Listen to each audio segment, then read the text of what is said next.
And for more on this, we are joined by Akshay Dongre. Well, Akshay, good morning. In fact, how does Dr. Jaishankar's back-to-back engagements with the US Secretary of State and Treasury Secretary actually reflect India's strategic push on the critical minerals, and what concrete outcomes can we expect from these meetings in terms of supply chain resilience?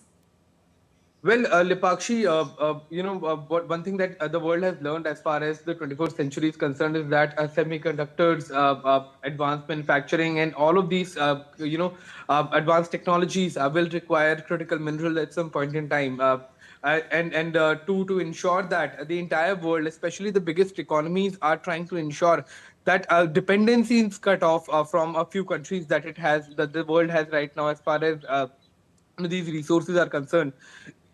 So be it the US, be it India, be it other major countries, everyone is trying to ensure that they form as many alliances as possible to ensure that if there is a hurdle in supplying of in critical minerals by one side, then they can turn to the other side, and there a growth trajectory doesn't stop as far as these critical minerals are concerned. So this summit that is taking place is quite essential for that, both India and the US looking to ensure that their supply chain remains strong, remains reliable, and remains resilient. And to ensure that both the countries will have to work together. But besides that, Dr. S. Jaishankar being in the US meeting, having back-to-back meetings, has one a more important angle here, that these meetings are taking place for the first time after the agreement was announced by the US President Donald Trump.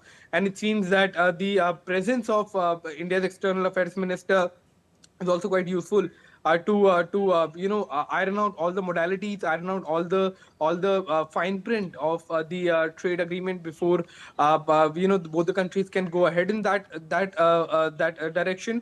And Dr. S. Jaishankar being in the US also become extremely important through in that direction as well, because both India and the US are right now trying to go as fast as possible to properly implement the trade agreement that has been announced, and the trade that is to follow the system that has to put in place to ensure that these two largest economies of the world get into the agreement as soon as possible. And the presence of Dr. S. Jaishankar in the US is also a sign of that. All right. Also, Akshay, discussions between the US and India had been ongoing on critical technologies as well. Now with External Affairs Minister in US for critical mineral talks, can India be a part of Pax Silica as well? What can be expected at that line?